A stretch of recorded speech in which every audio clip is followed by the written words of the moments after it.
Yeah, we're in Isaiah 40, and I'm going to open up this lesson with verses 30. Kind of piggybacking off of the last lesson.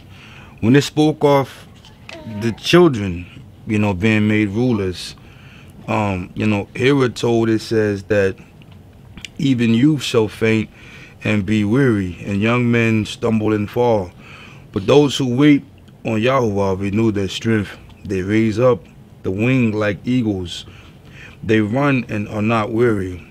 They walk and do not faint. And I find it funny too that they also mention the wing in there, because I believe it's in Isaiah where it says that in his wings there'll be healing.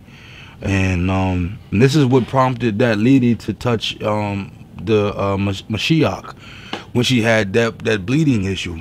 Because again, wings to us don't mean much in our language, but in the Hebraic culture, you would have wore a garment, and it was a seamless garment, woven from one set fabric, and the fringes or the hem of it would be considered the wing, or like I guess what made the corner, and that's where you would drape the tzitzits, the 2 strands on each side, and each strand had 5 knots, totaling to 10, which was supposed to be indicative of the 10 commandments. And from the time you look down to your left or your right, it's out your pocket, put your belt on, take some money out, receive money, whatever. It was supposed to, remind you of these laws.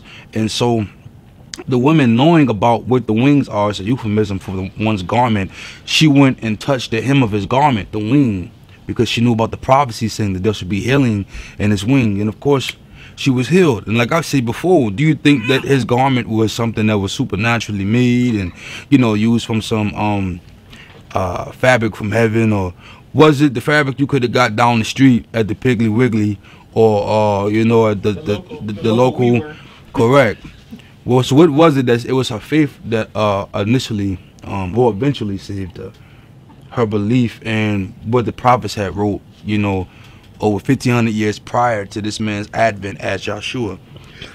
So I just kind of want to start off today's lesson with that verse and have it kind of transfer over, because from here we're going to jump into Ephesians chapter 4. Ephesians chapter 4, and we're going to go in verse 20 to 24. And this verse here is going to let you know off the top what the meat and the majority of this lesson is about. It says, "But you have not so learned Mashiach, if indeed you have heard him and were taught by him, as truth is in Yahshua, that you put off, with regard to your former way of life, the old man, being corrupted according to the desires of the deceit, and to be renewed in the spirit of your mindset, and that you put on the renewed man, which is created according to Yahuwah in righteousness and set apartness of the truth." For me, this is one of the first times that I actually seen them talk about the renewal of mind. When we talk about like baptism and everything, it's the renewal of the spirit, spirit. But here it's talking about the renewal of the spirit, or the ruach of your mind. Therefore, it must be very important. It must be very important. And if it needs to be renewed, then we know that it can be corrupted as well. But in church, I had never heard much about renewing one's mind frame. It's almost like it's a baptism for the spirit and a baptism for the mind. And in order for them to both, be effective, it has to happen simultaneously. Because if you got one without the other, you got a renewed spirit, but you got the same mind frame. I don't know, it's like getting new eyes, but say that you have some glass in front of it, you still got the dirty glass. You need both of them to be as effective as they're going to be. And I think a lot of us neglect that because we don't even know about it. And so, though we may feel something in our spirit, when we go back into the world, we still see things the same way that we would before the renewal of the spirit, which we will always shortchange ourselves, because it's not my vision, it's your vision. It's your vision. It's your vision. I can't tell you what to see. And only you can adjust that vision. If you're looking through binoculars, the people you're looking at can't adjust your vision. Even if they could, they don't know what's too much, what's too blurry, what's too sharp. Only you can put that in proper focus. It's your vision. And all of us are tasked with that. And that vision comes from the perception of thy mind, which again, a lot of us neglect. I want to go to Amos chapter 3 real quick. And I decided to kind of throw this in there as a little divergent. Amos, where you at, Amos? Chapter 3, and I'm in verse 3. It says, how could two walk together unless they agree? Does a lion roar in the forest when he has no prey? Does a young lion give forth his voice out of his den unless he has captured? Does a bird fall into a snare on the earth when there is no trap for it? Does a snare spring up from the earth if it has not captured prey? If a ram horns is blown in a city, do the people not tremble? If there is calamity in a city, shall not Yahweh have done it? For the Master Yahweh does no matter unless he reveals his secret to his servants, the prophets. Verse 3 to me sticks at home, because when you start talking about a marriage, a partnership, an agreement, a binding contract, all these things are predicated off one thing: that you all can agree. Doesn't matter where you came from, how old you are. You have Iranians making deals with Russians. They don't have nothing in common, but on something somewhere they got the same mind on. Therefore they can do this deal, whether it be an oil embargo, import, export, weapons, munitions, whatever the case may be. They agree on that. If they couldn't agree, then there's no deal. Well, we've all seen deals that went awry or fell apart, and it typically deals with someone not agreeing with the terms and conditions. So how can two walk together in anything unless they agree? Now again, let's talk about the marriage. Again, I told you what marriage is. It's ahad, meaning taking two. That which was one became two to become one again. But in order for that to happen again, you have to agree. And what I see a lot of times in marriages, just like in business partners, a lot of great things that fell apart because people are not in agreement. And a lot of times that happens because someone does not have the right mind in that organization, that structure, that agreement. Even when you sign something, it's called an agreement. Terms of agreement. Do you agree to so-and-so? Saying I agree, I have the same mind. But when you don't, then things kind of start doing this. Then the question becomes, what mind am I to have? Whose mind am I to have? And hopefully by the time we end this lesson, that will have answered itself through scripture. Also, down in verse 7, for the people who make this book such a esoteric book, meaning that, you know, these things that are to happen, you can only get from this person, that person. If not, this is not true. It says, for the Master Yahweh does no matter unless he reveals his secret to his servants, the prophets. And then what do the prophets do? They go out and tell everybody. They go out and tell everybody. Before the destruction of Jerusalem in 586 BC, you had Isaiah. You had Jeremiah. Jeremiah was around during the destruction. He went to Egypt. Jeremiah, like Isaiah, started it, and you had the minor prophets like Elisha and Eliyahu or Elijah, who also was in the north. See, Israel had split.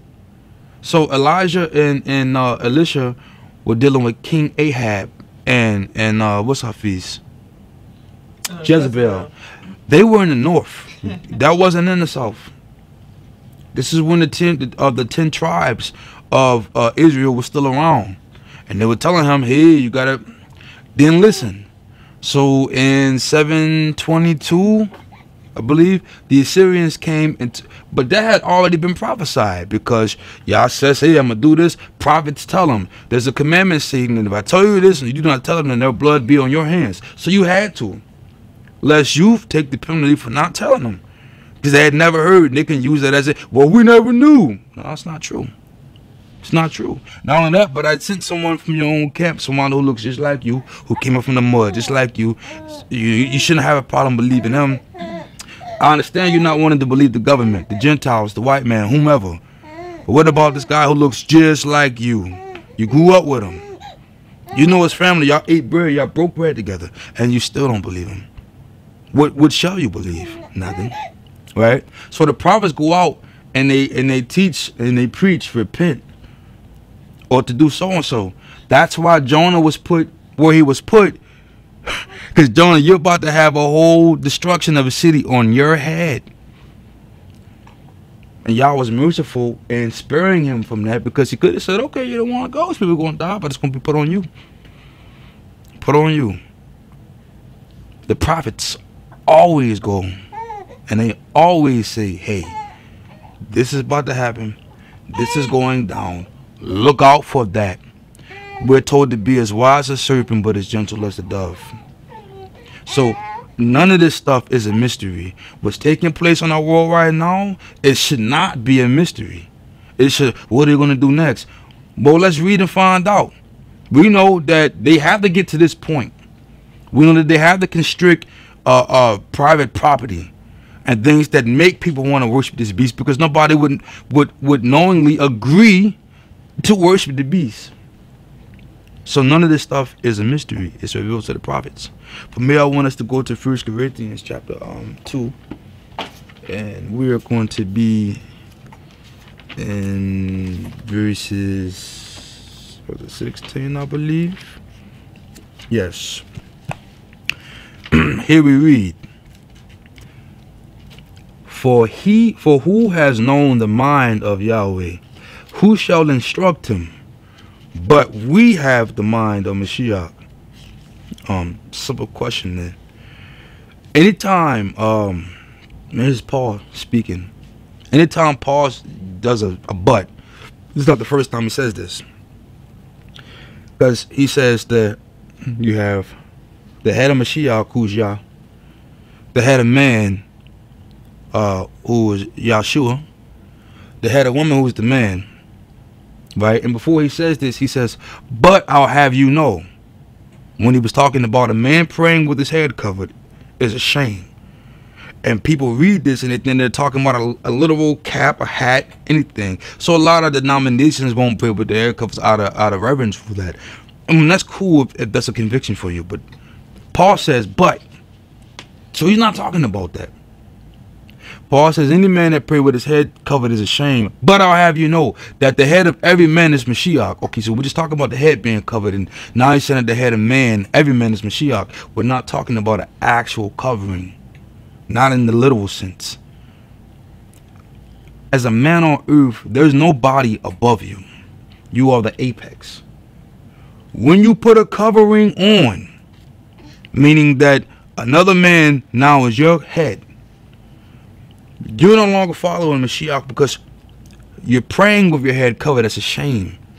You have a head already, because he says, but the head of every man is Mashiach.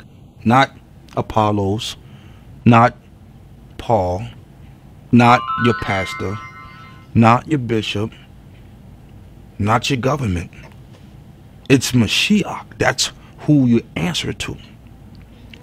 The head of every woman is the man, specifically her man, not just any man, but her man. Right? So when Paul says these buts, they should be in like caps, because that's a big booty Judy butt, and there's something to there's something to be gained from that. So he says, for who has known the mind of Yahuwah or Yahweh? Who shall instruct him?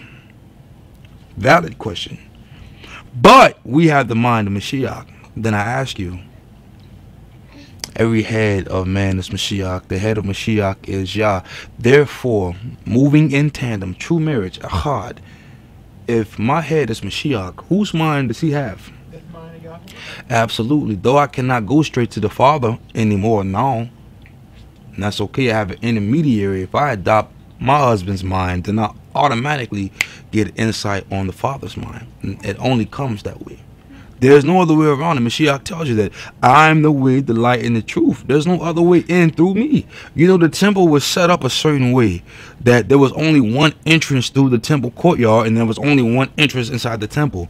There was no other way to get around it. You can circle around it, but there was no other entrance. It wasn't like the pagan temples that would have a back end or underground entrance through a grotto or anything like that. We didn't do that.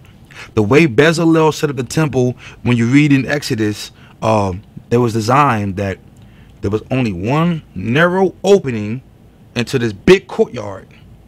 Then when you got into the courtyard, going up to the temple, there was only another one narrow entrance walking up the stairs into the temple. And then when you walked into the temple, what was one of the first things you seen? The menorah, the light branch. Right there. As soon as you walk in, he says, I am the light. What else do you see in the temple as soon as you walk in? The showbread. Mashiach says, I'm the bread of heaven. Your forefathers was fed with the manna that came from heaven, but they got hungry and needed to eat again.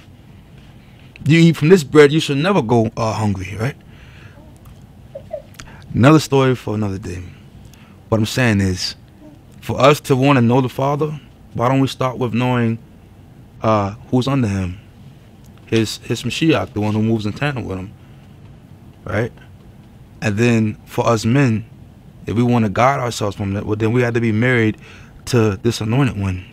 And then ditch whatever we thought we knew. Whatever we thought we knew. Because if what we thought prior was platinum, then our lives should be indicative of that. The fruit thereof should bear that kind of fruit from those seeds. But that's not the case. So we got to ditch our mind frame and then take on whose mind? His. Then working on down the order, the woman who's married. I don't care what kind of woman you are. When you're with a man, how he is going to affect how you are. I don't care how independent you are, how stout you are, how strong-willed you are. How that man is going to have an effect, and I say an immense effect, on who you are. Period. And then when you get done dealing with him, it's still gonna have one of those effects that kind of like trail off. It doesn't stop instantaneously. Now the way you think and the way you perceive and perceive is different. For better or worse, it's different. So even being in conjunction or in close proximity with a man in his mind frame is going to kind of like shift your trajectory. So choose wisely, you know. Down the line. Now if you have the woman who then has the mind of the man, well, the children. And what are we taught about the children? Train them up in the way they should go, so that when they get older, they should not depart from it. But again, I ask you, how can two walk unless they agree? As parents, how could you do that? How? Back to how you seeing families fail. Marriages fail. Contracts fail. Businesses fail. They all fall apart. Back to the mind. And then we're told earlier the importance of the renewal of the mind. It makes no sense to enter into a new endeavor with the same old mind frame. Come on. That man is not that man. That woman is not that woman. She may have done these things to you, but this one's not that. But how many times have we seen something good get effed over because somebody came in? We call it baggage, right? You know, we call it being scarred. We got a whole bunch of euphemisms for it, right? But the end result is still the same thing, though. You came into something new with an old mind frame or old mindset, and you ruined it. You know, you going through the phone and, I mean, just doing everything that would have been platinum in that last one, but this is not that. It's not that. So then when you hear words like submission, it makes you cringe. Because you still have the same mind frame. You'd never be able to accept this. You need that. And that's before anyone gets married. Even myself. And when I say married, I'm not just talking to you guys. How could I even marry the Mashiach? And I'm like, man, marriage seems like X, Y, and Z.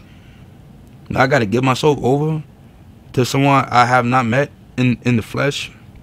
I haven't sat down and broke bread with them. We ain't walked the shores of the Galilee together, right? I ain't done none of that. There were some men who did, but it wasn't me. You mean to tell me I'm a man. I'm the apex down here.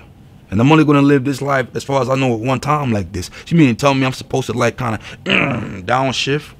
I'm in a Hemi. I'm in a hot damn V12. And I'm supposed to downshift?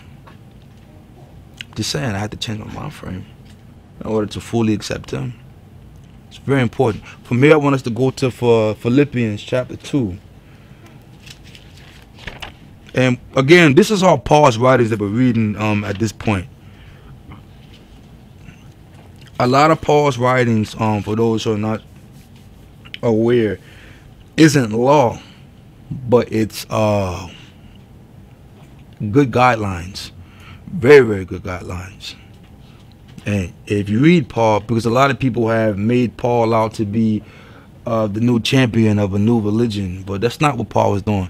Paul, like the Mashiach, because we call them, we say Christians, and then we say that we have a new, no, because these men were not Christian, they were Hebrew. Paul tells you that I'm a Hebrew of the Hebrew, an Israelite of the people. I was from the tribe of Benjamin. By this time, he's G-checking. I'm from the tribe of Benjamin. I ain't just a Hebrew. I'm going to tell you what tribe I'm from. Circumcised on the 8th day. Taught at the feet of Gamaliel. I'm about that. Tried and true. He didn't know nothing about a Christian. He didn't know nothing about a Catholic. He didn't know nothing about any of that. Same way with Yahshua. Yahshua was from the tribe of Yahuwah, so we call him a Jew. But collectively, he was a Hebrew. And this is their customs. It says the salvation is given unto the Jew first, and then the Gentile later. So to interpret these scriptures, what mind do we must have? Not a westernized mind, not a Greek, not a Roman, not an American Anglo, not even an African mind. We must have their mind. Because if we want to interpret any other scriptures, that's fine. But for this in particular, has always been written about a certain group of people. Period. Period. And Yahshua says this to the Gentile woman. He says, you know not who you worship. Salvation is of the Jew first. And Paul later on tells you in Romans chapter 9, verse 4, I believe, what makes you a Jew. Because the word Jew comes from the word Yahuwah. And it means worshiper of Yah. Worshiper of Yah. Psalms 111 verse 10 says, the fear of Yah is the beginning of wisdom. Those who keep his commandments have a good understanding. Change your mind frame. I promise you things will start to open up. This is an open book test. Right? Paul writes to the people of Philippi. I told you, who are the people of Philippi real quick? You guys remember? Alexander the Great. His dad. Remember, King Philip from Macedonia was this great, strong military conqueror and everything like that. And he started a city after him. I don't know if it was before he died or after. Typically it's before, but either way, they started a city called Philippi. And they were pagans. They were not Greeks, but they were Hellenistic. When you talk about the Hellenist culture, people always think of the Greeks. But you had the Macedonians as well. You had the people of Georgia. In that whole area of Europe, they wasn't Western Europe. They were not far east enough to be considered Eastern Europe, like Ukraine and Lithuania. And then they were south. So they were a little different. Like the people of Crete and everything, they were different demographic of white people. So I see all white people not the same. It's like, yes, please. So when you say Hellenistic, is that like Helen of Troy Hellenistic, or is there somebody else? No, her name was Helen, because the people of Troy were not Greek. They were in Turkey, so they would have been in that same demographic though, the Indo-European people. But her name was Helen.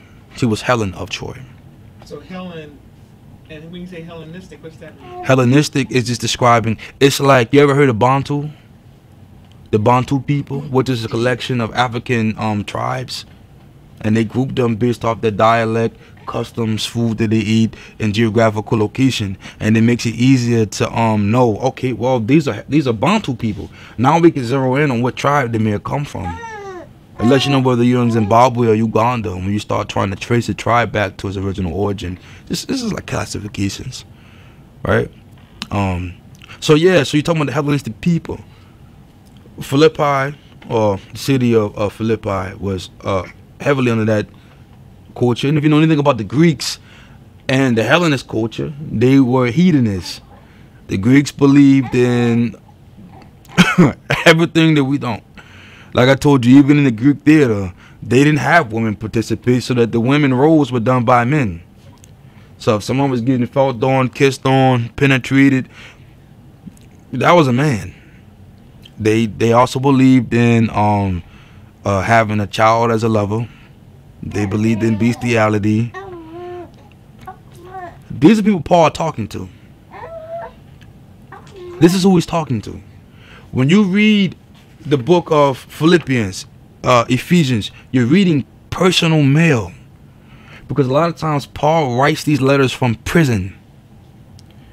And to really get an accurate description, you got to know who he's writing to. It helps to know a little bit about the person he's writing to. I'll just give you a little bit of insight on these Philippians. They were out there.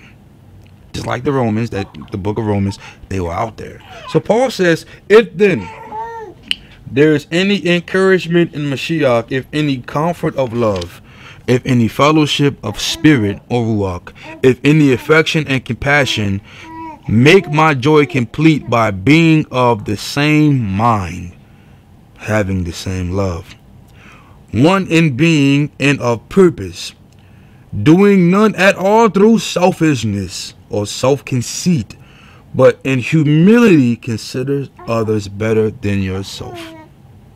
One of them verses where I could just shut the book and end the lesson right there, honestly. Could just shut the book and end the lesson right there. Right there. I told you he talks about humility. You can't have humility without humiliation. It says, in humility, right? Consider others better than yourself. Because what happens when you do that? You're going to place that person's needs for yours. Instantly. Because we have all been around somebody we thought was better than us. And what do? We kind of like throw ourselves at them. They tell us to go here and stand in the cold. We were going to go and stand in the cold. They tell us come back and wait. We're going to wait. How long? We don't know. We could just fucking wait. It could be 2 hours. It could be 10 hours. Somebody said, what you doing? Oh, I'm just waiting. I don't know what's going on, but he told me to wait, so I'm going to wait. We do it all the time. That's why I tell you, don't fall for the trick or the, I can't. Yeah, you can. Question is to whom and what, when and why. You won't do it. You've done it before. We've all done it before. Every single last one of us. So, if we've done it for these people, who later on we probably will find out they really want shit anyway. You're like, what was I thinking? The mind, what were you thinking? So we did it for those people back then. How much more be it for somebody who may be worthy of that? Right? And then if you have a conglomerate of everyone jumping at the same pace to serve the next, how could you go wrong? How could you go wrong? The only time a dynamic like this does not work is when self is involved. And not just a marriage, but even the body of Mashiach. A group of men. How? When self gets involved, it's finna go left. We've seen this happening when the sons of Zebedee came and they inquired to Mashiach. And they were smart about it. Because they first sent their mom, I believe. The mom comes up, and I want to paraphrase of what happened. Yahshua is no fool. So the mom comes up in true woman fashion, right? Long face, somber. But I call it dripping all over the place. You're bleeding all over the place, right? You want somebody to know that you're sad. You want somebody to know that you're depressed.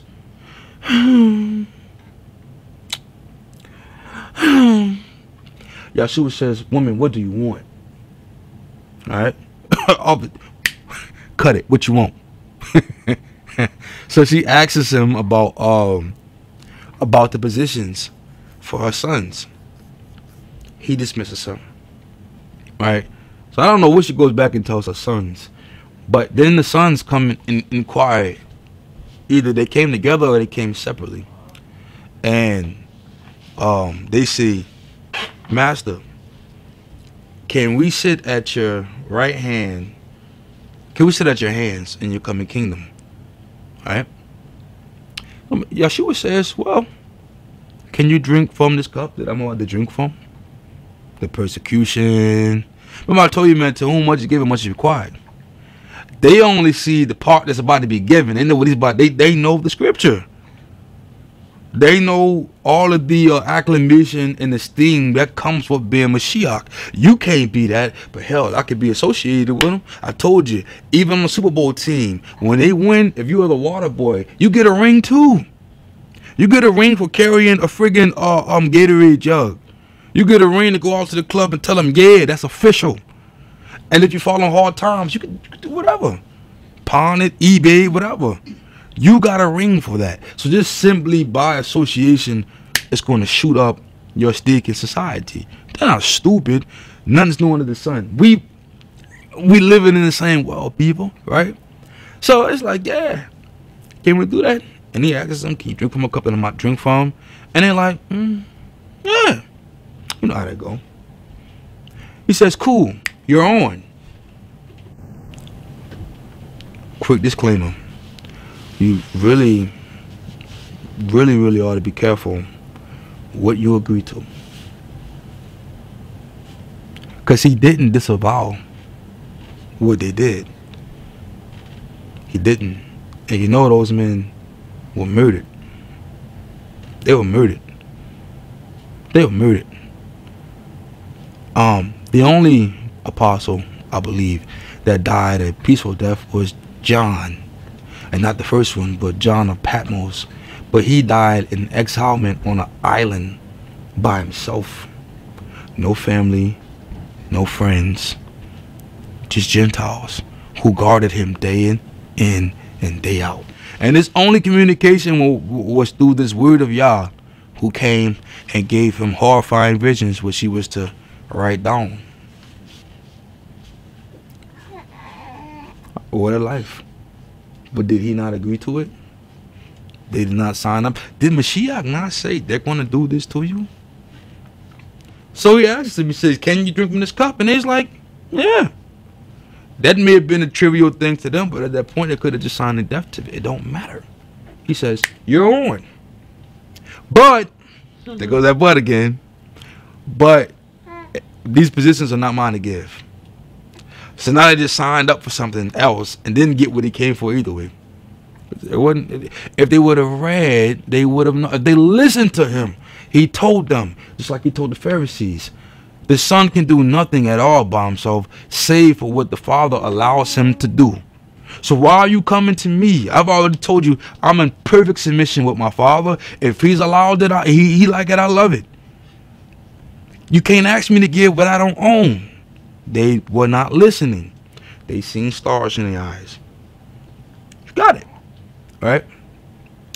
Either way, they didn't have his mind, because when the other apostles found out, they got instantly hot.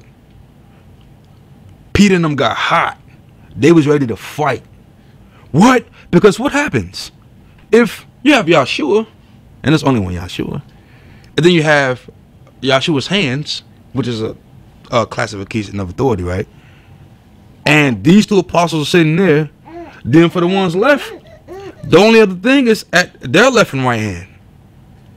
Then for the other ones left, you can be at the left and right hand of them people, and then you're building a pyramid. That's what. It's not what we're doing. It's not what we're doing. But a lot of organizations and churches and Wudu, they built like that. Deacons and bishops and archdukes and Wudu, they do that. Well, we don't do that. That's why they got upset. How? And we didn't even know. Because you know everybody can't sit at the right hand. The Last Supper, everybody could not be immediately. There's only 2 seats right here. Right? And once those taken up, that's it. So that's why they got hot. But again, I see the mind of self started to kick in, and people started thinking for themselves. They didn't consider others better than themselves and say, hey, can you take this man and put him next to you in your coming kingdom? They didn't say that. They went there for themselves. Back in verses 5, it says, for let this mind be in you, which was also in Mashiach. Now, I actually had went from here to go straight to verse 12, but I kind of want to read, because, I mean, what was his mind? We always talk about what would Jesus do, but we never really read to find out what he would actually do, right? It says, who being the essence of Yahuwah, well, let's stop there real quick. He's the essence. Highly, highly esteemed position. Considered it not theft to be the same as Yahuwah, yet emptied himself, taking the form of a servant, and came to be in the likeness of men. Man, okay, that's humiliation. He was humbled. He showed humility by going from that to this. Mashiach even tells you in another lesson we'll read, he says, Father, give me the esteem that I had before. Well, what are you talking about? Paul is telling you. Yeshua was already around before he came in the advent of a man. He was around before us. He was around, if you look at the positions, him being called the Son, right? Of course, we know that there's sons of Elohim. But given the fact that he was to be sacrificed, Abraham was supposed to do what? Sacrifice Isaac. Though Isaac was not the first son, Isaac was the first son of promise. Whenever you sacrifice something, it was always the firstborn. In Egypt, what died as the last 10 plagues? The firstborn. The word of Yah is Yahshua. Although his name wouldn't have been Yahshua, because in Hebrew, the word Yahshua is a compound name, and it means Yahweh or Yahuwah's and Shua, salvation, and that hadn't been given to us yet until he came to be sacrificed. Therefore, any other time that he would appear before that, he could not have been Yahshua. He could have been Melchizedek, the righteous king. Malik Zadik could have been the word of Yah, which they so often called him, not Yahshua. And even when he returns, his names will be different because he'll have a different purpose. But what I'm telling you is that, what a coveted position. You're the firstborn, higher than Lucifer. He was around because Mashiach tells you, and lo, I seen Lucifer fall like lightning from. So, hold on. And people listening to this, I'm like, yo, what are you talking about? You're not even 40 years old. He's like, yep, I tell you, before Abraham was, I am. And in Hebrew, that phrase, I am, is Yah. And when he said that part, they wanted to stone him. Because I told you there was a prohibition on the name of Yah during that time. It didn't make any sense. But he got emptied out. Something that Lucifer wouldn't have done. And still won't. Because Lucifer is prideful. Lucifer is about self. Self is about flesh. That's why the pride of life is a sin. It's in the flesh. Yahshua did what he did in the spirit before it became flesh. And we got to model ourselves after that. It says, yet emptied himself, taking the form of a servant, and came to be in the likeness of men. And having perceived in the form of a man, he what? Humbled himself and became what? Obedient to death. Death even of a stake. That's what they put him on. Some say cross, but I told you how one dies on a stake. That's what he was. It says, Yahuwah therefore has highly exalted him and given him the name which is above every name. And Mashiach says those who want to become first must become what? Absolutely. All right. 10. That at the name of Yahshua every knee should bow, of those in heaven and of those on earth and in those under the earth. Meaning that even if you're dead, one day you're going to be resurrected to bow before this man. Yep. It says, and every tongue shall confess that Yahshua, Mashiach, is master, to the esteem of Yahuwah or Yahweh the Father. That's the mind of Mashiach. In a nutshell, that's the mind of Mashiach. That is the mind of Mashiach. How many times do we deviate from that? In our own individual thinking, in our own hearts, in our own spirit. How many times just throughout the day do we deviate from that meat right there? Verses 5 to 11. Verse 12 says, so that, my beloved, as you always obeyed, not only in my presence, but now much rather in my absence, work out your own deliverance with fear and trembling. Pow! People go to these bishops. They go to these popes, They go to these spiritual gurus. They go to these highly regarded, esteemed philosophers and graduates of, seminary and everything like that. And all that's cool. Paul here says, work out your own deliverance with fear and trembling. Because the ability to get it wrong or right, even with aid, falls on you. It would not fall on you if, say, me, I did not tell you. But I'm telling you. I've told you once. I'm telling you again. We're recording it here, but this is also being recorded some other place. Therefore, your blood is no longer on my hands. Period. I've done my part. Henceforth, you now take that and work out your own deliverance with fear and trembling. This is what Paul says. He says, for it is Yahuwah who is working in you both to desire and to work for his good pleasure. Do all things without grumblings and disputing. I've already told you, you can do the best deeds in heaven, on earth. But if you do them with a heavy heart, it's rendered pointless. You better off just not doing it and stay happy that way. Don't help. If giving somebody $20 out your pocket is going to set you, don't do it. Don't do it. If fixing this plate don't do it. I'm going to do it, but don't do it. If staying when you want to go. Don't do it. Nothing is being rendered fruitful at that point. Right? I want to go to verse 19, same chapter. Paul says, but I trust in the Master Yahuwah to send Timothy to you shortly, so that I too am encouraged by the news from you. For I have no one of the same mind that takes a genuine interest in your welfare. Wow. First of all, that's so sad. That really is sad.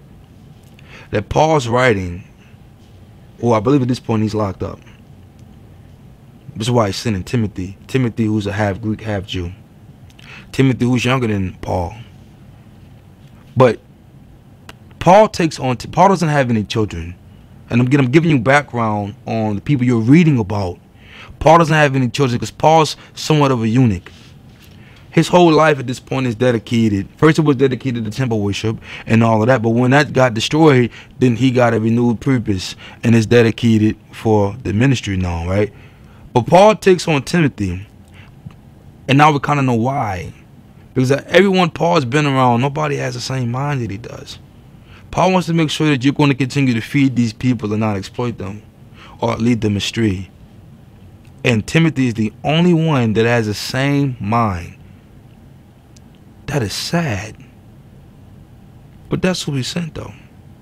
Because Paul tells you in verse 21, for all seek their own interests, not those of Mashiach, Yahshua. He says, but you know he has proven himself. That as a son with his father, he served me for the message. So I expect to send him as soon as I see how it goes with me. You could just read this whole chapter later on and just read it. Because I'm giving you clip notes. And that's why I say, man, you had to read it to brush up on it. But that's who Paul was. And that's who he's sending because nobody else has the same mind. I think we are, wait a minute. Oh, yeah, chapter 3. Let's go to chapter 3. And we're going to go to verses 11 through 17.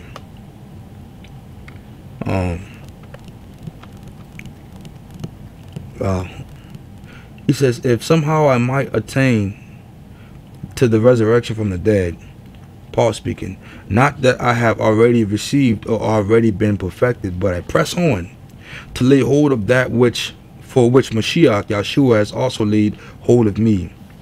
Brothers, I do not count myself to have laid hold of it yet. Stop. Paul is telling you that he hasn't found, he hasn't been perfected just yet. Who we're talking about?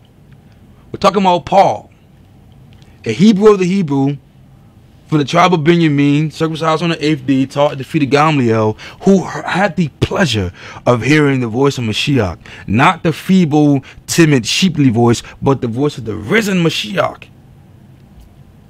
Called out to him by name in the Hebrew tongue we read in the book of Acts. Shaul, why do you persecute my people? The encounter left him blind.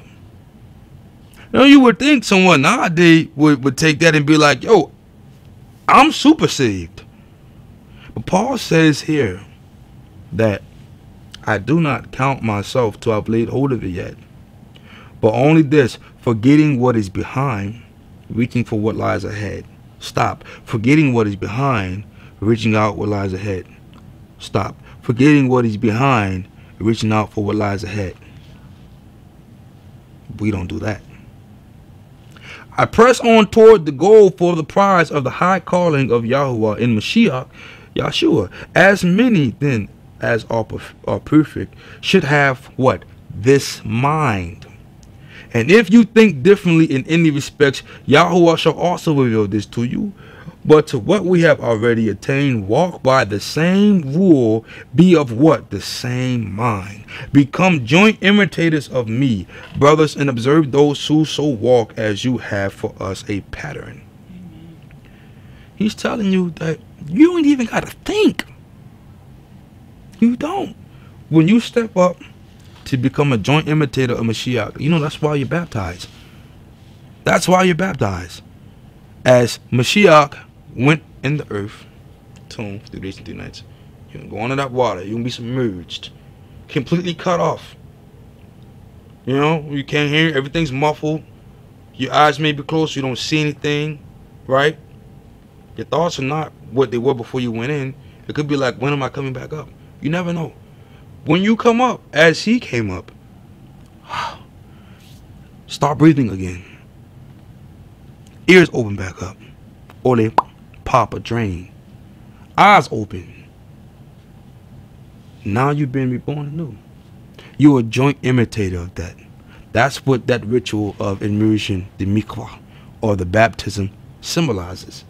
You're going to become a joint imitator. Mashiach says to take up thy stake. Oh, he had to pick his own up and carry it till his death. Okay. A joint imitator, are we not? Obedient unto death, just like he was. A joint imitator. We don't have to think. And it makes it easier when we don't even have our own mind, but have adopted his. But the pride of life will keep so many people from doing that. Because we want to be like a goat. We think we know better. We want to rebel. We want to, no, I don't want to go this way. I'm not ready to stop drinking. I'm not ready to stop eating yet. And kick and spit and urinate on that which is trying to lead us. You know, after a while, that which is trying to lead us will just lead you to it. Scripture calls it being given over to a reprobate spirit. There's a way that seemeth right to man, but also leadeth to death. Lean not on your own understanding. Understanding comes from the mind. Ditch that.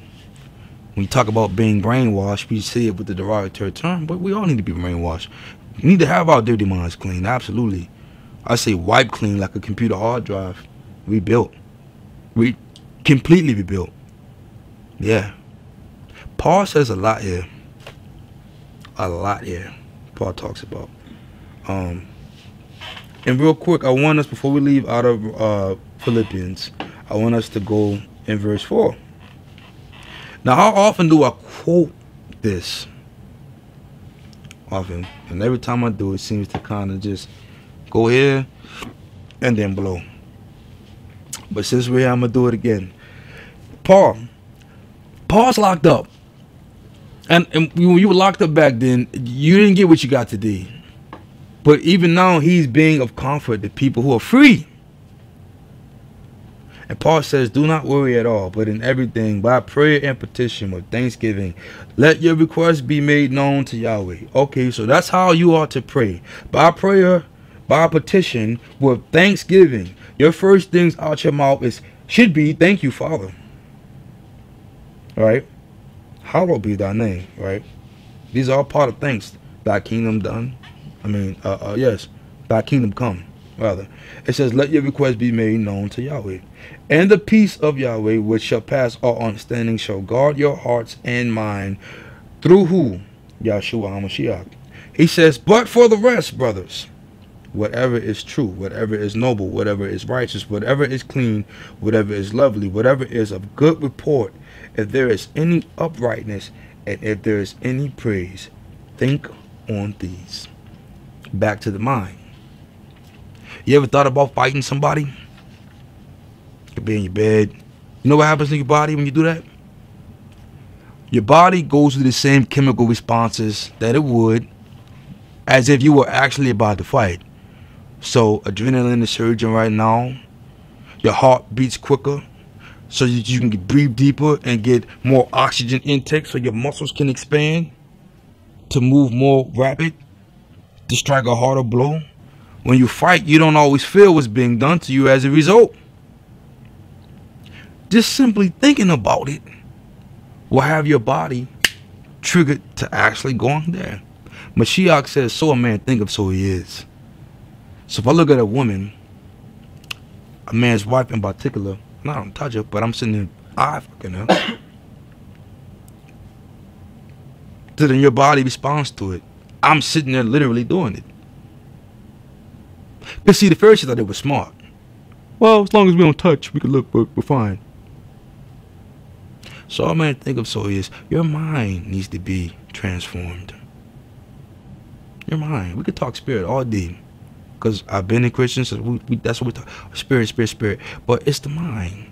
Because as soon as you leave church out of Sunday, we're back with the same mind. Same mind. Just saying. And I'm not here to convict, because I did it too. And from time to time, I still have to kill off that.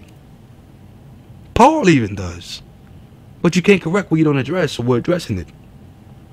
Fix your thoughts. What are you feeding yourself?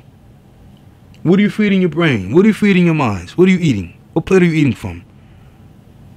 Because we could all fixate on this plate, horrors, letdowns, pain, anguish, envy, jealousy, hurt. Or we can fix on this. So we got them both. We got them both. I told you, we are good and evil. Thus, in our lifetime, we will see good and evil. We can fixate on the devil. We can fixate on the life. What do you want? Work out your own salvation with fear and trembling. That's on you. It's on you. From here, I want us to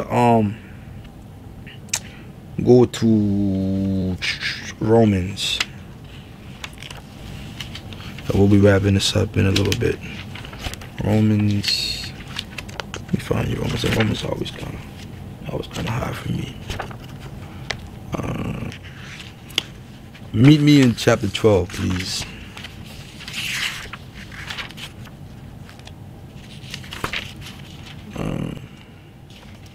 Chapter 12, verses 2.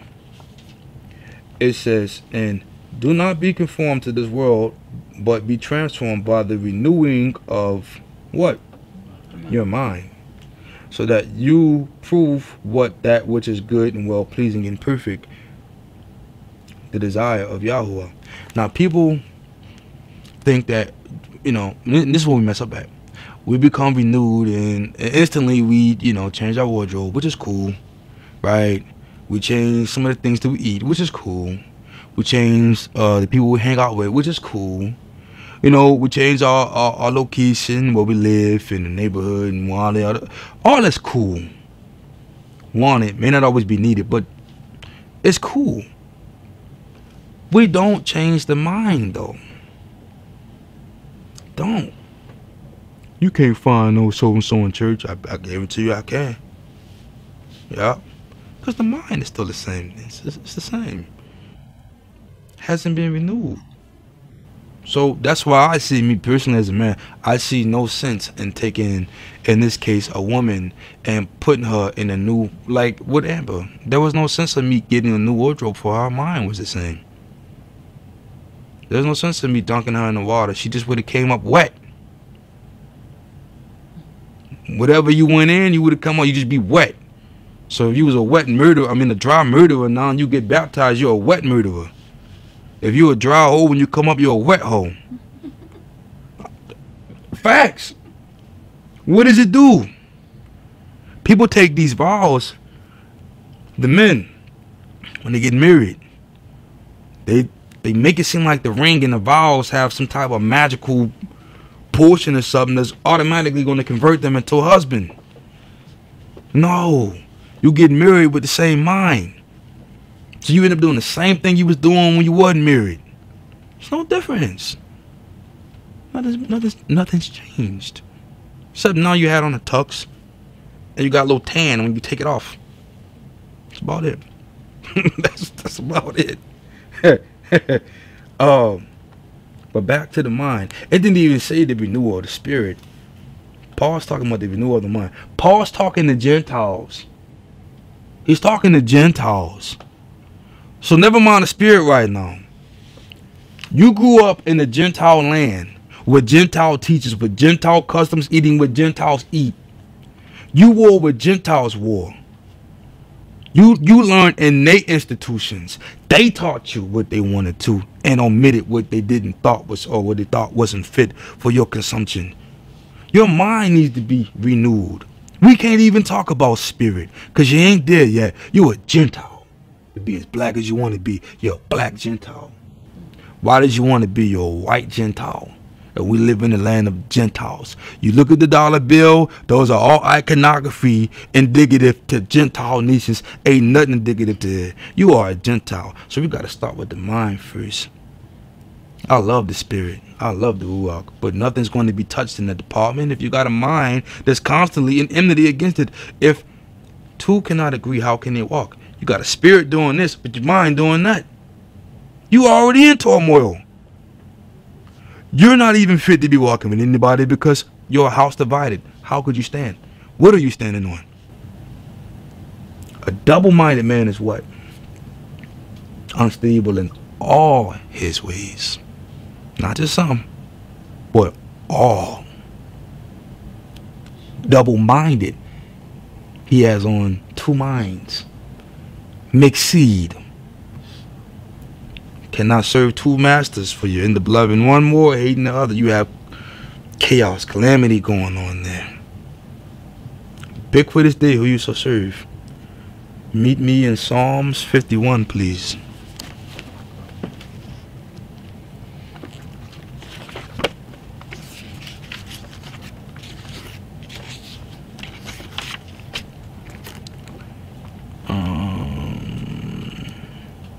Is this what I want?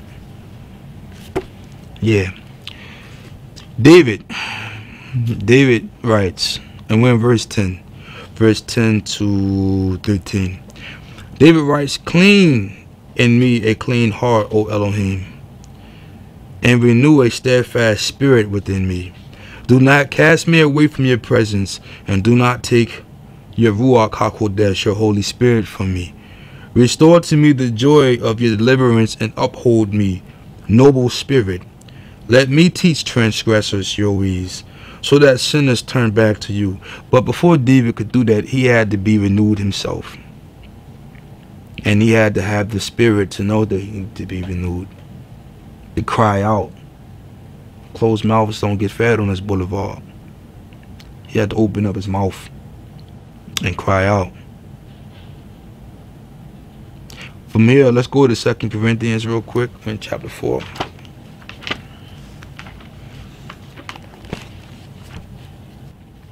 Paul talking again. He's talking to the people of Corinth. These are more Hellenists. More Hellenists, right?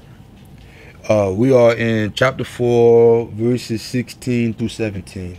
No, 18. It says, therefore we do not lose heart. But even if our outward man is perishing, the inward man is being renewed day by day.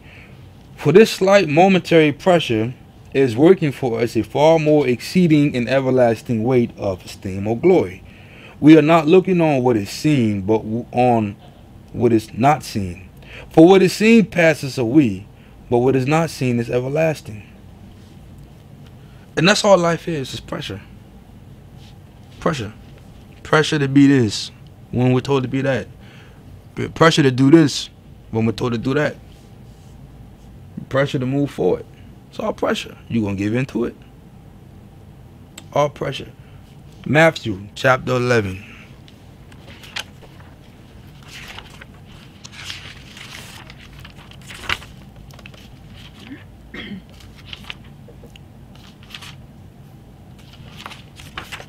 Chapter 11. And we are in verses 29 through 30.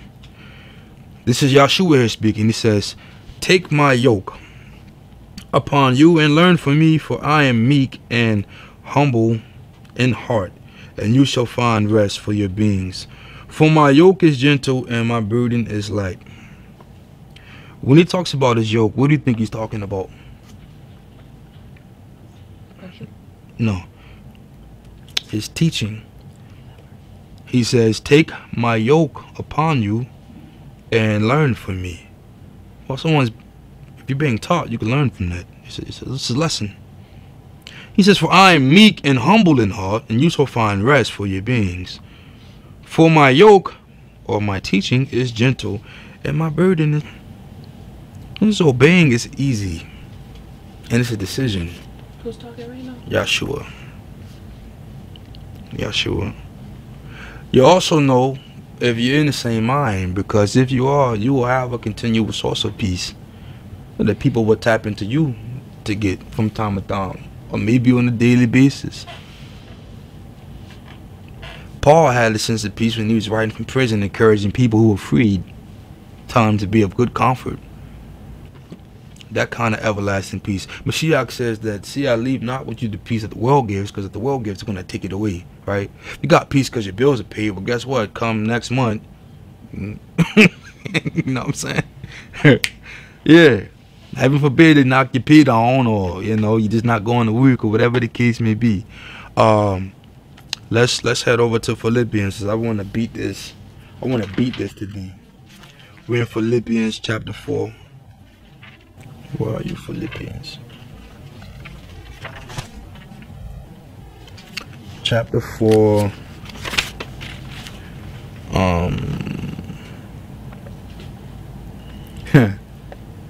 Yeah.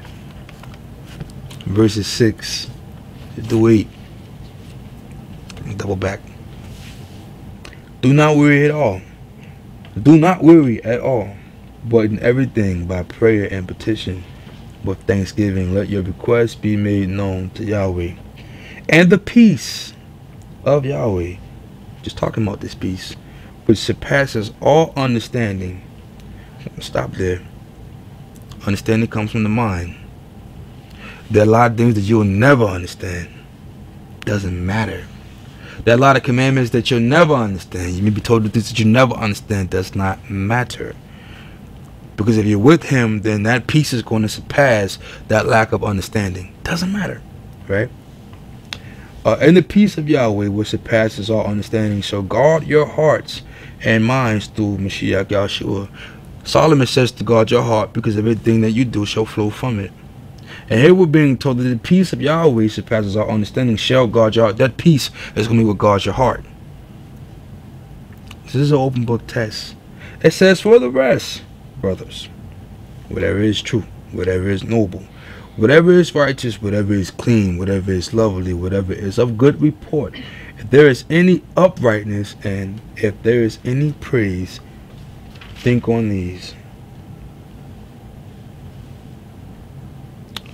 The mind of Mashiach is what we will all need to navigate this life effectively.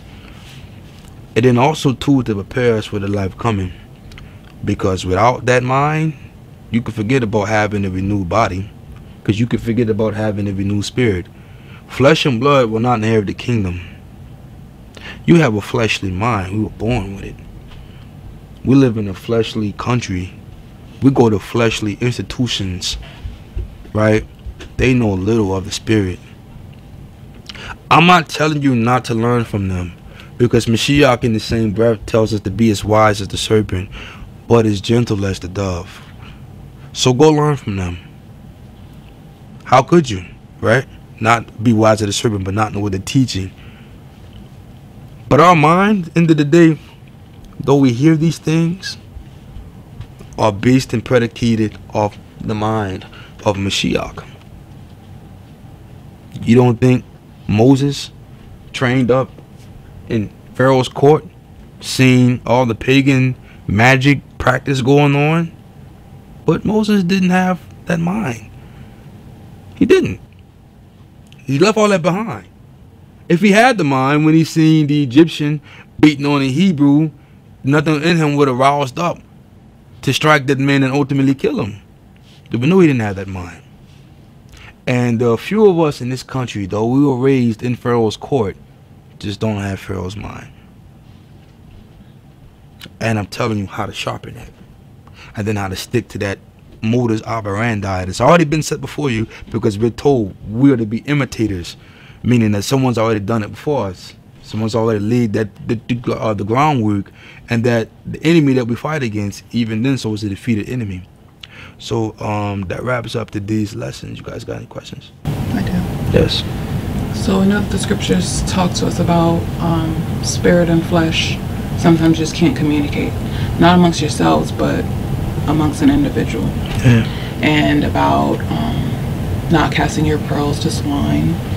And there was one more, like when you continue to repeat yourself like a lesson, and then there's a point where you should just stop because you're doing it too much. How do you navigate that? Because it's conflicting in understanding. Like, we're supposed to be like Yahshua. Yahshua hung out with all the crazies. But at what point, if it's disturbing your spirit, are you allowed to like just withdraw? Even if it's just temporary. The moment it starts to disturb your spirit, we're told not to grieve it. My endurance spiritually is not going to be your level of endurance. My tap out is not going to be your tap out. Right? My level of fast is not going to be your level of fast. We see that even with Yahshua. He went on fasting and probably like, yo, you need to eat. And they were putting bread in his face, and he was like, nah, they need it more than me. But he was talking about a different kind of feeding. But yeah, so don't grieve your spirit. If you gotta take a knee, like I told you the other day, take your knee. Just don't stay down. You know, get back up. Because when you do that again, then whatever you do forth won't be done in the spirit that it ought to be done in. And we just talked about doing things, good things, but in or with the wrong spirit. Not only that, but just like with the people who are around Yahshua, he wasn't around forever. The same way with me. I'm around now. I'm not going to be here forever.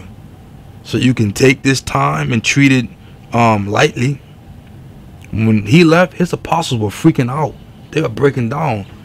They would just completely incapacitated. They were like a toddler, incapacitated. They didn't know what to do. You know, his mom and others had to come in and kind of like pick them up off the floor. They didn't know what. They would just, because they ate from him, but did not really seek to apply what he was telling them while he was here. So that when they left, they were just completely, even though they knew he was leaving, unprepared for it.